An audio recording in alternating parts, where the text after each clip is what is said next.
আসসালামু আলাইকুম ভিউয়ার্স। যে আমরা কীভাবে বিকাশে অ্যাড মানি করব। তো অ্যাড মানি করার জন্য আমার ব্যাংক থেকে আমি বিকাশে অ্যাড মানি করব। সেজন্য আমি আমার যে বিকাশ অ্যাপের ভিতরে আমি এখান থেকে চলে যাব। এখান থেকে যাওয়ার পর এখানে অনেকগুলো অপশন আছে। এখান থেকে আপনার লেখা আছে যে অ্যাড মানি। আমি অ্যাড মানির ভিতরে আমি এখান থেকে প্রবেশ করব। তো প্রবেশ করার পর এরকম একটা ইন্টারফেস চলে আসবে। এখানে দেখেন লেখা আছে card to bKash, bank to bKash. তো আমি যেহেতু আপনার কার্ড টু বিকাশ করবো, সেজন্য আমি কার্ড টু বিকাশ সিলেক্ট করে নেব।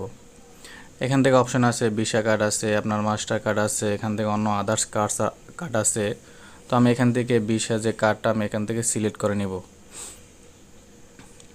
সিলেক্ট করার পর এখান থেকে আমার যে বিকাশ নাম্বারটা আমি এখান থেকে দিয়ে দিব, আর এখান থেকে যে অ্যামাউন্ট নাম্বারটা আমি এখান থেকে অ্যামাউন্ট টাকা আমি এখান থেকে দিয়ে দেব।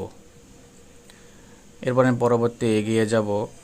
এদিকে যে আবার এরকম একটা ইন্টারফেস চলে আসবে। এখান থেকে আপনার যে কার্ডের পুরো ডিটেলস এখানে দিয়ে দিব, কার্ডের নাম্বার, মেয়াদ, কার্ড হোল্ডার, এরকম সব কিছু আমি এখান থেকে ফুল ফিল আপ করে দিব।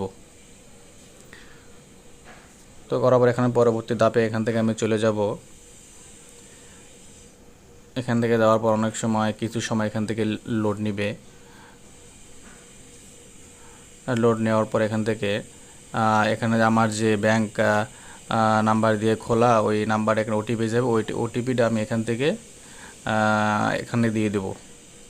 এখানে কনফার্ম বাটন আমি ক্লিক করে দিব।